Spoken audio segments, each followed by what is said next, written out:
Hace algunos años, un periodista de Estados Unidos, hablando sobre las elecciones electorales para presidente en su país, dijo lo siguiente: desearía que se presentara un candidato perfecto, pero luego añade, no existe un candidato así, no lo hay, tenemos que conformarnos. Este comentario de este periodista refleja el sentir de mucha gente, ¿no? Las personas desean encontrar, buscan un gobernante que se interese sinceramente por ellos, que trate de solucionar los problemas que le afectan a las personas. De hecho, cuando llegan las elecciones, muchas personas van esperanzadas en encontrar a este tipo de gobernante. Pero lamentablemente, como decía este periodista, no hay un gobernante humano que pueda solucionar sus problemas de raíz. Lamentablemente, tienen que conformarse. Por otro lado, los que aspiran al poder, los que tratan de llegar a ocupar un cargo en el gobierno, tratan de demostrar por todos los medios que están preparados para ese puesto, ¿no? Y lo vemos también en las elecciones, que prometen todo tipo de cosas con el objetivo de que la gente lo vote. La pregunta es, ¿son eficaces los gobiernos humanos para solucionar los problemas de la humanidad? Pensemos brevemente en algunas formas de gobierno que el hombre ha probado a lo largo de la historia y veamos los resultados. Miren, pensemos en las monarquías donde un rey es el que gobierna. Bueno, lamentablemente, este tipo de gobernación revela la imperfección de su soberano. Si el rey no era buena persona, entonces lamentablemente no iba a ser buen gobernante. Y lamentablemente no han terminado con los problemas de mucha gente, ¿no? Pensemos en las aristocracias, donde una clase privilegiada es la que gobierna. Bueno, como sabemos, estas formas de gobierno se heredan, ¿no? De padre a hijo o de abuelo a nieto. Pero lamentablemente también han buscado sus propios intereses. ¿Qué hay de las democracias como la que hay en nuestro país, donde la gente es la que elige un gobernante? Bueno, también han demostrado las limitaciones que tiene la gente para elegir a alguien que sea realmente capaz. Así que esto nos muestra de forma breve que los gobiernos humanos no están preparados para gobernar al hombre. Y esto no es más que el cumplimiento de lo que dice la Biblia. Miren, los invito a buscar en su ejemplar de la Biblia lo que escribió un hombre muy sabio en la antigüedad, en Eclesiastés, el capítulo 8, el versículo 9. Él allí, bajo inspiración de Dios, dijo una verdad que es irrefutable y que la vemos en lo que estábamos mencionando hasta ahora, ¿no? Eclesiastés 8:9, él dijo, vi todo eso y me puse a reflexionar en todas las actividades que se han realizado bajo el sol, durante todo el tiempo que el hombre ha dominado al hombre para su propio mal. Así que este hombre sabio, después de observar todas las cosas, llegó a esta conclusión irrefutable, ¿no?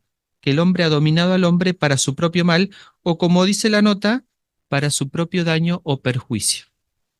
Y lamentablemente ha sido así, ¿no? El hombre no tiene esta capacidad para autogobernarse. Como dice también la Biblia en Jeremías 10:23, no le pertenece al hombre ni siquiera dirigir su propio paso, entonces mucho menos dirigir la vida de otras personas. Así que esto nos hace ver que toda forma de gobierno que el hombre intente, lamentablemente va a fracasar. Por eso es que surge la pregunta, bueno, entonces, ¿quién es el único que está preparado para gobernar realmente la humanidad?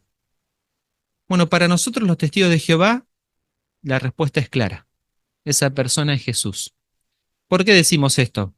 Bueno, porque cuando Jesús estuvo en la tierra, demostró que él estaba muy capacitado para gobernar a otros. De hecho, realizó algunos milagros que fueron una pequeña muestra de lo que hará en un futuro cuando gobierne la humanidad. Por eso, a continuación, veamos 5 acciones que Cristo realizará cuando tome el control de los asuntos sobre la tierra. Veamos lo que hizo y comparemos con lo que hará. Empecemos por la primera acción. Cristo pronto arreglará la economía. Lamentablemente hoy muchas personas sufren por esto, ¿no? En el mundo hay miles de niños que mueren cada día debido al hambre. Se calcula que en una zona de África, 1 de cada 3 personas no tiene lo suficiente para comer todos los días. Así que pensemos en una familia donde está papá, mamá y un hijo. Bueno, ¿quién no va a comer hoy? ¿O quién no va a comer mañana? Bueno, esta es la realidad a la que se enfrentan muchas personas, ¿no? ¿Qué han hecho los gobiernos? Bueno, han tratado de plantear soluciones, de establecer programas, pero lamentablemente no han sido suficientes. Bueno, ¿qué hará Cristo en un futuro? Veamos lo que hizo. Busquemos, por favor, el Evangelio de Mateo en el capítulo 14. Mateo capítulo 14. Vamos a ver un milagro que Jesús efectuó y que es una pequeña muestra de lo que hará en un futuro. Si uno mira el marco de circunstancias, allí en los versículos anteriores a lo que vamos a leer, se muestra que muchas personas se habían reunido alrededor de Jesús para escucharlo, ¿no? Sabemos que Jesús era un gran maestro. Ahora, Jesús se da cuenta que se había pasado el día, que la gente necesitaba comer, y le dice a sus discípulos, bueno, ¿qué había disponible para alimentarlos? El versículo 17, ellos dicen que solo tienen 5 panes y 2 pescados. ¿Qué hace Jesús a continuación? Veamos por favor los versículos 19 a 21.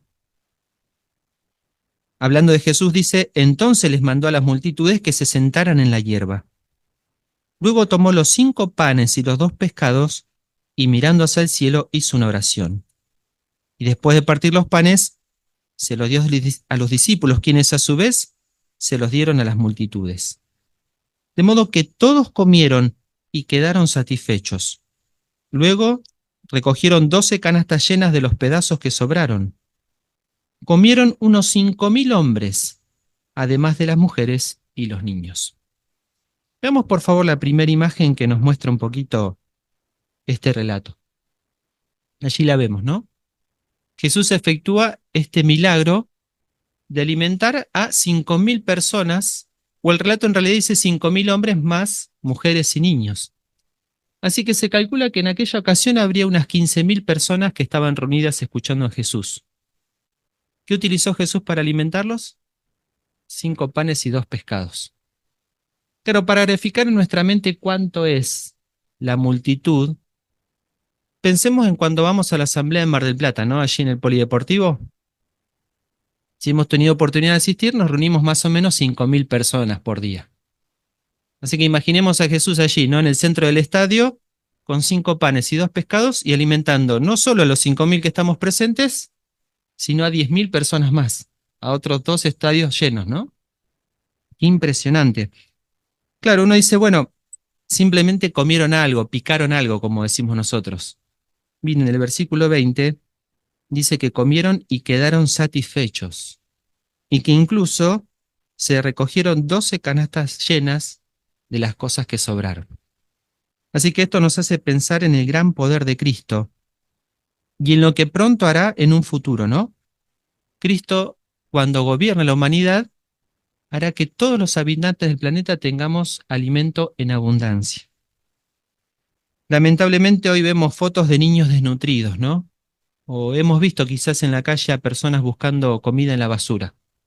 Bueno, estas imágenes nunca más las volveremos a ver, sino que todos tendremos alimento en abundancia. Es más, la Biblia promete que cada persona tendrá su propio hogar. Así que lo que se dice el sueño de la casa propia, bueno, bajo el reino de Dios se hará realidad, ¿no?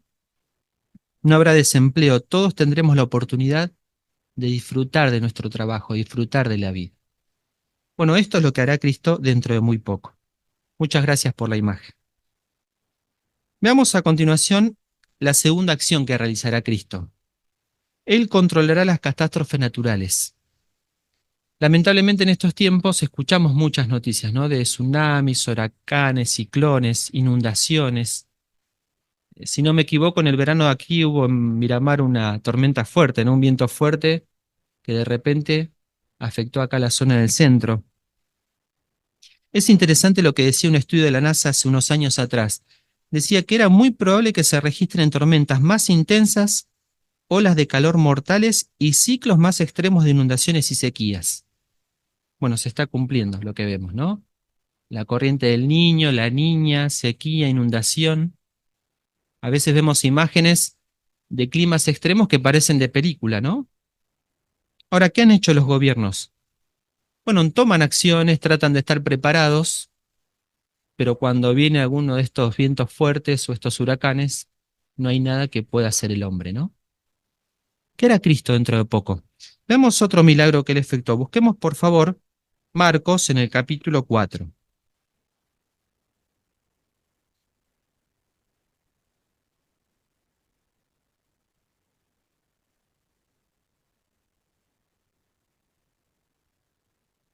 Marcos capítulo 4. Veamos a continuación los versículos 37 a 39. Si también vemos un poco las circunstancias de este relato, nos muestran que nuevamente la gente se había reunido alrededor de Jesús para escucharlo. Y en esta ocasión Jesús hace algo diferente. El versículo 1 del capítulo 4 dice que se sube a una barca, se aleja de la orilla allí en el mar de Galilea y ahora le habla a todas las personas que estaban allí reunidas escuchándolo. Luego en los versículos 35 en adelante le dice a sus discípulos que remen o viajarían hasta la otra orilla. ¿Qué ocurre en el camino? Leamos los versículos 37 a 39, por favor. Dice: pero de pronto se levantó una fuerte tempestad de viento. Las olas golpeaban tanto la barca que ya estaba a punto de llenarse de agua. Pero Jesús iba durmiendo en la popa, apoyado en la almohada. Así que lo despertaron y le dijeron: Maestro, nos vamos a morir. ¿Es que no te importa? Entonces él se levantó, reprendió al viento y le dijo al mar: Silencio, cállate. El viento se calmó y todo quedó completamente tranquilo. Veamos una imagen, por favor, que nos muestra este relato. Allí vemos graficada este relato, ¿no? Una gran tormenta se había levantado en el mar de Galilea. Allí vemos, ¿no? El cielo negro, olas grandes que estaban entrando en la barca que ya estaba a punto de hundirse. Es interesante que algunos de los discípulos que estaban allí eran pescadores, se dedicaban a la pesca, así que no sería la primera tormenta que enfrentarían, ¿no? Sin embargo, el relato dice que estaban realmente asustados, hasta el punto de que lo despiertan a Jesús y le dicen que nos vamos a morir. ¿Qué hace Jesús? Bueno, como vemos en la imagen, ¿no? Dice que él se levantó y ahora reprende al viento y al mar, diciendo que se calle, que se calme. ¿Y qué ocurrió? Dice el relato que a continuación todo quedó en una perfecta calma. Así que esto nos hace pensar en lo que ocurrirá en un futuro, ¿no? Cristo, gracias al poder de Dios, tendrá el control sobre las fuerzas naturales. Decíamos, noticias de huracanes, tsunamis, inundaciones, ya serán cosa del pasado. Todo el planeta Tierra estará en un perfecto equilibrio. Y esto hará que podamos vivir felices y en paz, sin el miedo a que nos ocurra alguna de estas cosas de improviso y ahora nos genere sufrimiento. Esta es la segunda acción que Cristo hará, ¿no? Tendrá el control sobre las fuerzas de la naturaleza. Muchas gracias por la imagen. Una tercera acción que Cristo realizará: Él atenderá la salud pública. Es interesante lo que decía la Despertá de 2017. Decía que la hipertensión, el cáncer, los problemas cardiovasculares, la diabetes, afectan cada vez más a millones de personas, ¿no? E incluso decía que más personas se ven incapacitadas por las enfermedades mentales. Y que en años recientes, decía aquella Despertad, se habían visto brotes de epidemias como el virus del ébola y el virus del Zika. Claro, años 2017, 2020 vino la pandemia. El coronavirus afectó a todo el planeta, ¿no? Donde murieron miles de personas. Se calcula que actualmente cada 3 segundos muere una persona por una enfermedad grave. Y seguramente nosotros conocemos a un familiar, a un amigo que está padeciendo una enfermedad grave, o hasta quizás nosotros mismos estamos padeciendo una enfermedad de este tipo, ¿no? Bueno, ¿qué han hecho los gobiernos? Bueno, tratan de establecer sistemas de salud, ¿no? Pero lamentablemente no son suficientes. Nosotros lo vemos en nuestro país, la salud pública y privada está bastante afectada. Bueno, ¿qué hará Cristo? Veamos lo que él hizo, por favor. Busquemos Mateo en el capítulo 15, el versículo 30.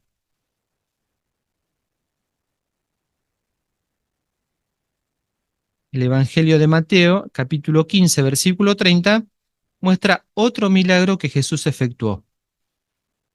Allí dice: se le acercaron grandes multitudes que le traían cojos, lisiados, ciegos, mudos y muchos otros enfermos. Los ponían a sus pies y él los curaba. Así que nuevamente, gracias al poder de Dios, Cristo ahora tenía la capacidad de curar todo tipo de enfermedades, ¿no? Sin importar si la persona tenía un defecto físico, si era ciego. Así que esto nos hace pensar en el futuro cuando Cristo gobierne, ¿no?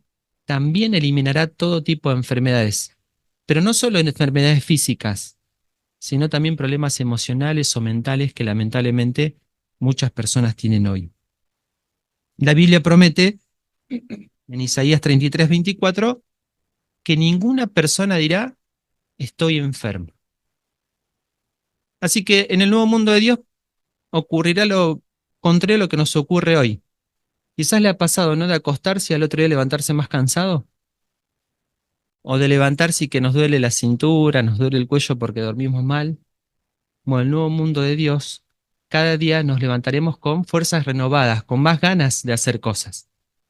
Es más, la Biblia promete en Job 33, 25 que aquellos que han envejecido volverán a tener juventud, volverán a tener la fuerza de cuando tendrían 20, 25 años, ¿se imagina? Nuevamente volver a hacer todo lo que uno podía hacer cuando era joven. Bueno, esta es la promesa que Jehová nos hace y que Cristo, como decíamos, la efectuó en pequeña medida y que pronto lo hará a escala mundial. Pero Cristo hará algo incluso que ningún ser humano ni siquiera puede prometer. Miren, veamos por favor el Evangelio según Marcos. Marcos en el capítulo 5, en los versículos 38 al 42, Jesús efectúa un milagro impresionante. El relato dice que el presidente de la sinagoga, un hombre muy importante, va en busca de Jesús porque su hija estaba gravemente enferma, hasta el punto de que estaba por morir. Pero lamentablemente le llega el aviso a este hombre de que su hija había muerto. Bueno, ¿qué hace Jesús? Veamos los versículos 38 a 42, por favor. Cuando llegaron a la casa del presidente de la sinagoga, él vio que la gente estaba toda alborotada, llorando y gritando. Así que después de entrar les dijo: ¿por qué lloran y arman tanto alboroto? La niña no ha muerto, está dormida. Al oír esto comenzaron a reírse de él con desprecio. Pero después de hacerlos salir a todos, Jesús entró a donde estaba la niña acompañado del padre y la madre de la pequeña y de los discípulos que venían con él. Entonces tomando a la niña de la mano le dijo: Talita Kumi, que traducido significa pequeña, a ti te digo, levántate. Al momento, la niña se levantó y empezó a caminar. Tenía 12 años. Al ver esto, ellos quedaron completamente asombrados, sin poder contener la alegría. Veamos por favor una imagen que nos grafica este relato. Allí vemos a Jesús, ¿no? Resucitando a esta niña de 12 años. Claro, dice el relato que la gente estaba alborotada, llorando, gritando, ¿no? Y entendemos las circunstancias. Se ha dicho que la muerte de un hijo es el peor dolor que un ser humano puede sentir. Pero ver morir a un niño jovencito de 12 años debe ser un dolor impresionante, ¿no? Ahora es interesante lo que Jesús dice cuando llega, dice que la niña no había muerto, que estaba dormida. Claro, esto generó la risa o la burla de las personas que estaban allí presentes. Pero esto nos grafica un poco lo que significó para Jesús resucitar a esta niña. ¿Cuánto le costó a Jesús? Pensemos, ¿cuánto nos cuesta despertar a alguien que está durmiendo una siesta? Probablemente lo llamemos o a veces lo tenemos que tocar un poquito, ¿no? Para que la persona se despierte. Bueno, de la misma manera Cristo resucitó a esta niña, ¿no? Como si la hubiera despertado de un sueño. Por eso es que al ver este milagro, aquellas personas entraron en una profunda alegría, como dice el relato. Y lo entendemos, ¿no? Bueno, ¿qué nos promete Jehová? Bueno, que dentro de poco veremos la resurrección de todos aquellos que hoy están dormidos en la muerte. Seguramente todos estamos esperando a alguien. un padre, un hijo, una madre, un amigo. Bueno, Jehová nos promete que pronto volverán a la vida y podremos disfrutar nuevamente con ellos. Es interesante lo que dijo una atalaya. Dijo, no hay palabras para expresar el dolor que sentimos al perder a un ser querido, pero tampoco habrá palabras para expresar la alegría que sentiremos cuando Jehová le devuelva la vida, ¿no? Así que nos imaginamos la alegría que sentiremos cuando veamos nuevamente a nuestros seres queridos. Bueno, esta es la tercera acción que Cristo pronto realizará. Pensemos en una cuarta acción. Cristo dará protección a toda la humanidad. Primera de Juan, muchas gracias por la imagen. Primera de Juan 5:19 dice que hoy el mundo está bajo el poder del maligno, Satanás y sus demonios, ¿no? Y sabemos que los demonios son mucho más poderosos que los seres humanos. De hecho, muchas veces manipulan a los gobiernos para que hagan su propia voluntad. De hecho, la Biblia en Efesios 6:12 dice que tenemos una lucha contra las fuerzas espirituales inicuas en los lugares celestiales. Claro, parece una lucha desigual, pero ¿qué ventaja tenemos los siervos de Dios? Miren, veamos lo que Jesús hizo. Busquemos por favor Mateo en el capítulo 8 y leamos el versículo 16.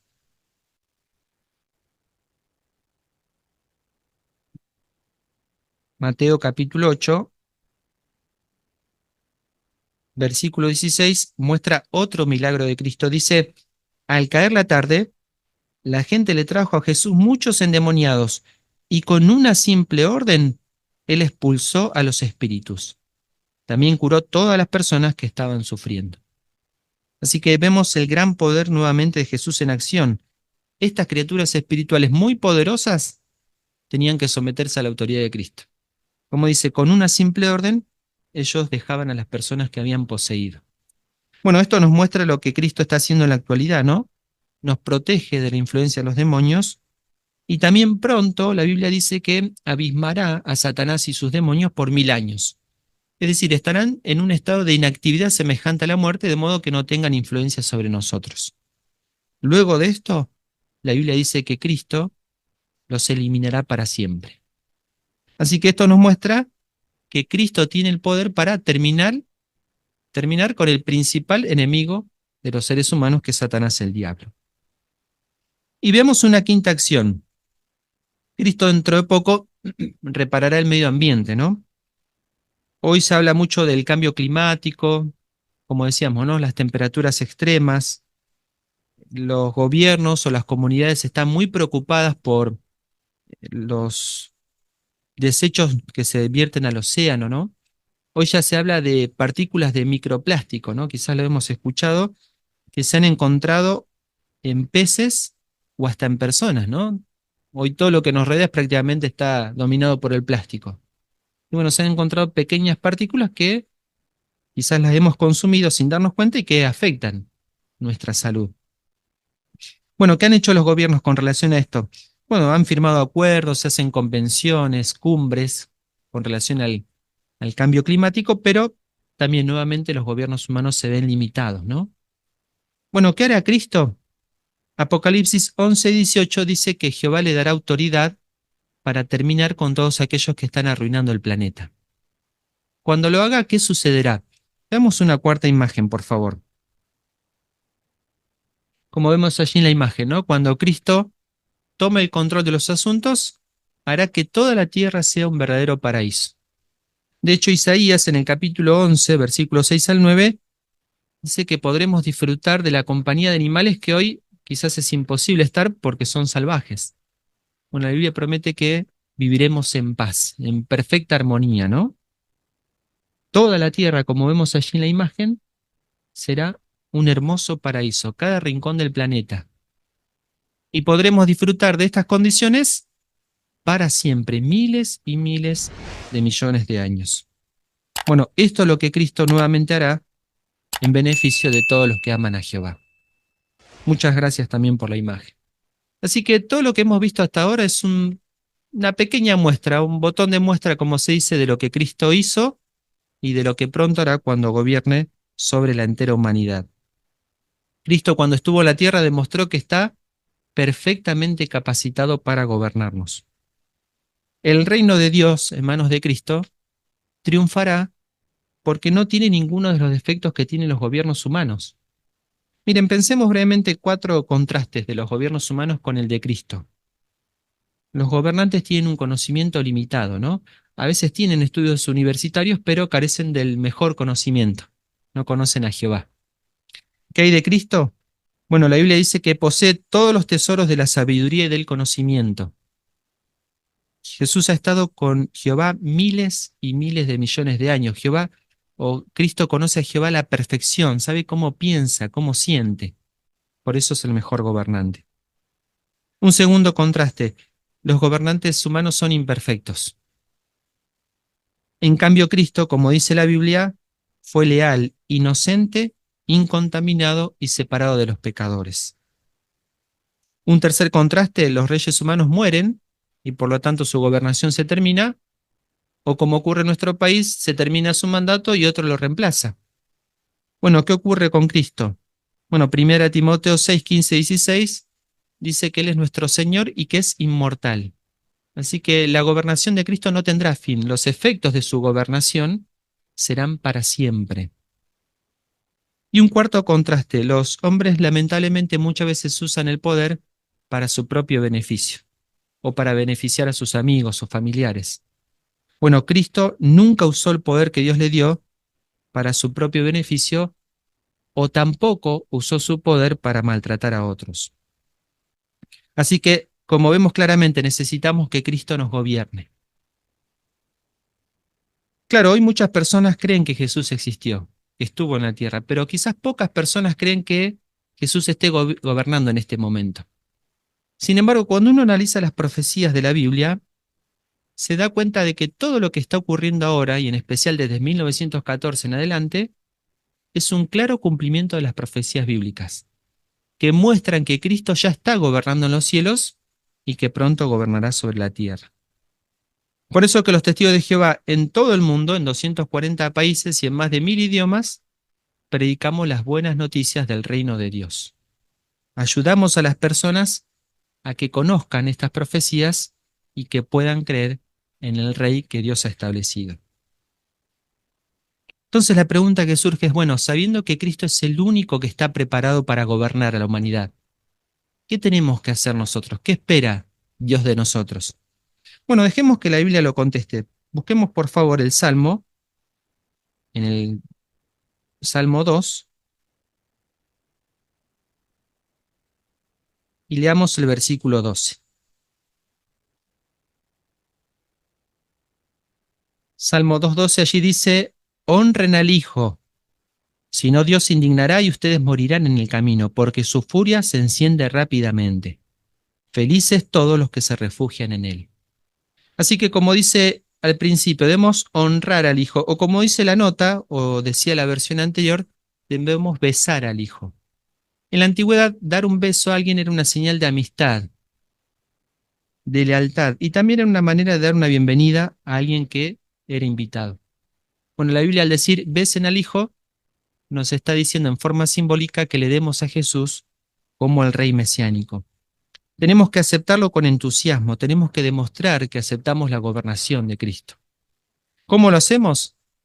Bueno, como decíamos, ¿no? Aprendiendo acerca de Él, de lo que Él hizo, de lo que hará, obedeciendo los mandatos que dejó Jesús cuando estuvo en la tierra y también ayudando a más personas a que puedan aceptar la gobernación de Cristo. Hemos visto que Cristo es el único que está preparado para gobernar a la humanidad, que no solo tiene el poder que Dios le ha dado, sino que también tiene el deseo de gobernarnos, ¿no? Cristo nos gobernará con amor, por eso su gobernación será la mejor. Por eso, aceptemos en este tiempo la gobernación de Cristo, viviendo como Él nos pide que lo hagamos. Si lo hacemos, disfrutaremos de las muchas bendiciones que el reino de Dios, que está en manos de Cristo, pronto derramará sobre toda la humanidad.